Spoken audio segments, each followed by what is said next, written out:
This is Sparta!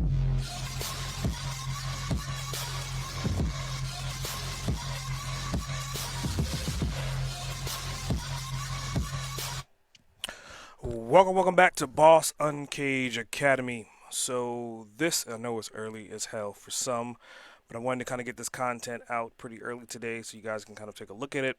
So today we're going to be talking about how to organize and keep your book content organized for publishing.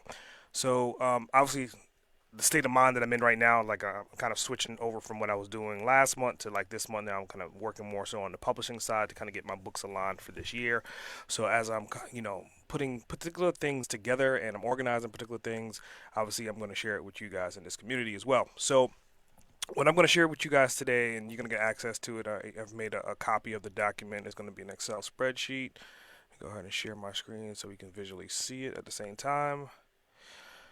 All right, so I'm just going to walk you through these fields, and these fields are pretty comparable to KDP, which is, if you're publishing books, self-publishing, you're going to be publishing these books, particularly on Amazon's platform.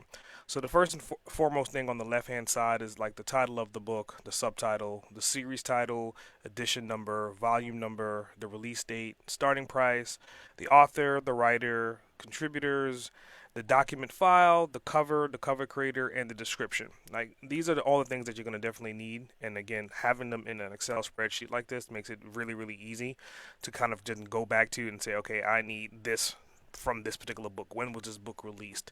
And as you continue to grow your books, right? I mean, the idea here is you don't want to stop with one book. You want to have a series of books, multiple different books over a period of time. So the goal would be you would copy from black bar down to the black bar and you would just paste it below and then you would start with the next book, the next genre or whatever that book may be. Ideally, if you're doing one book, you probably have 3 to 4 volumes in that one book. Second to that is your keywords. So Amazon is a keyword category based platform. So when you're doing, and I'll show you visually what that looks like inside of KDP. So in KDP, you can see the book title, the subtitle, the series, the edition number, the author, the contributors. These are all the things that's in that spreadsheet for right now. The description, and each one of these items, I think each one, like not all of them, but majority of them, we can kind of break into smaller videos to kind of explain the step-by-steps and how to maximize the best return for like a book title, the best way to lay out your descriptions, because the descriptions need to be laid out a particular way. And so right now we're talking about keywords. So inside of book publication, when it comes down to Amazon, they only allow you to publish 3 keywords, right? And these 3 keywords essentially are long tail keywords. And what long tail keywords are, if you think of it like the description that you see right here, entrepreneurs. Well, entrepreneurs is one keyword. But what does it look like with entrepreneur's business or entrepreneur notebook? And these are old keywords. I probably need to update these for this book. What I'm going to do is show you a live example of what you're looking for inside of Amazon. So if I type in entrepreneur, you see all this information that's rolling in, then it's telling me like these are the top search keywords in Amazon right now. Another way of doing this is putting it in there and then putting a space, then putting an A, and then see what comes up there, right? Again, so we're looking Entrepreneur Academy, ironically enough, right? Entrepreneur books. And then after that, take the A, then I put a B, entrepreneur books, entrepreneur biographies, entrepreneur books for women. So when you're looking for these long tail keywords, this is a really good one right here. Entrepreneur books for women. And ideally the character count, which you're going to see in this document, is the reason why I have the character count code in there. And I'm just going to copy that from Amazon and put it in there actually. This one, just so you can kind of get a reference point to why there's a character count code in there. So I'm going to paste it in. And you can see it says 28. Now, the rule of thumb when it comes down to Amazon keywords is that ideally they need to be less than 60 characters. That's what Amazon says. And what I've just learned is like 50 or less would be great. So this is a solid keyword. It's entrepreneur books for women, 28 characters. Then I move on to the next one. The reason why there's 10 here, because again, I want you to kind of fill it and populate it to where you have a little bit more options. So you can kind of see, okay, is this keyword going to work better for me than this keyword? Or later on, if you want to change and update keywords, then you could have 3 extra keywords in here to update that. After that is your categories. So keywords are hell of responsive when it comes down to searching for a keyword in Amazon to find that particular book or to find that particular book in a category. But in addition to that, selecting the categories are not very difficult. They're just time consuming. So in this example, I'm just showing you it's Kindle, Kindle ebooks, business and money, marketing and sales, advertising, home based. And ideally, the ABSR is essentially the rank. And I think I've talked about this before, like just understanding like the ranking of Amazon. So when you're talking about books, generally in nonfiction, fiction works as well, but they're just different theories and different concepts. But ideally, you want something that's essentially the number one spot is 25,000 or less for nonfiction.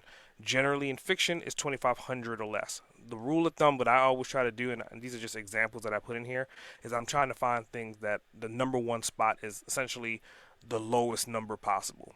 The lowest number means that they're having more sales, and that means it's a pretty decent category. And then what you want to look at is the 100 spot and the 10 spot to see kind of what are they doing, right? Because again, I want to know, can I dominate that category? Can I be a number one top seller in that category? In order for me to know that, I'm going to have to look at this information to figure that out. So there's different ways of doing that. Obviously, I can go directly into Amazon. I could look at a book, and this is the bestseller, so I'm going to use this as an example. It's a bestseller in business, health, and stress. So if I click on business, health, and stress, this is the category now. So this is the number one spot. And if I go back to kind of see where does this book rank as far as like it's number one in that category, but how many, so it's the bestseller rank is 2,000.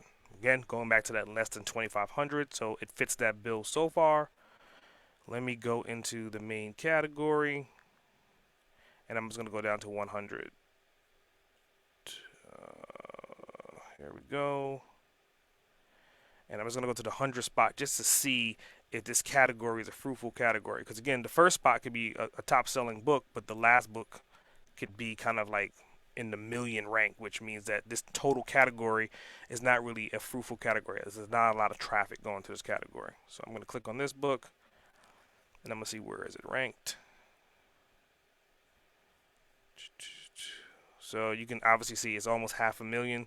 So the general category that that book is a top seller in is not a decent category. Because again, I want this number to be 50,000 or less, ideally.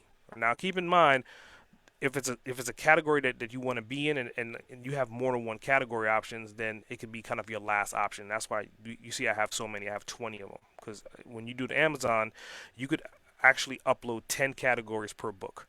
Now keep in mind, this is Kindle, but I could also do books. So you could do 10 Kindles and 10 standard book categories. And that's something that once you understand that, okay, usually when you upload a book inside of Kindle, and I'll show you, I think I may be able to show that here, categories, they'll allow you to select two categories right here.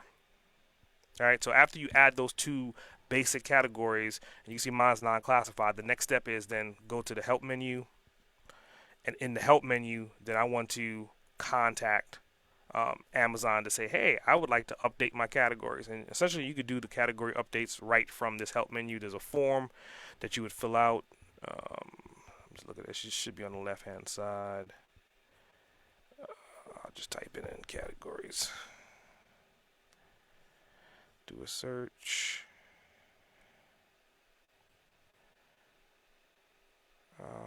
Browse categories on the left-hand side. Choose adding and updating categories. So they're telling you step by step on how to do it right here. All right, and if that doesn't work, the other way of doing it is going to contact us. And then in contact us, I'm just looking for that category button. Amazon products and details, proofing, copies, manage my books and series, republish, nope. Keep in mind, like every time you look at this, it may be visually different because Amazon updates everything pretty regularly. Update Amazon categories. That's how they move to the top. So this little box tells you step by step on exactly how to do it and what to do to actually get your categories updated. But before you even do that, that's why you want to have it organized in this fashion. So when you're listing them out, it makes it really easy. So you do the legwork, you put that content inside the spreadsheet, And then when you look back at bird's eye view, you have all your information about this one book in this one spreadsheet, and then you'll step and repeat per book. It makes it 10 times easier, trust me, because the last thing you want to do is, where's my document file? Well, your document file should be listed here. And I would say you can use Dropbox or use Google Drive for that file. Where's my cover? Well, your cover link could definitely be here, also using Google Drive or Dropbox.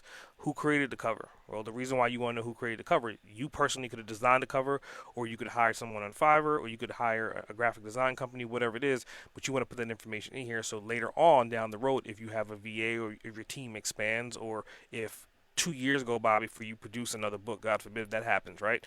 But if you produce a book down the road, then you want to get back in contact with your original designer if possible. The author obviously should be you or your pen name.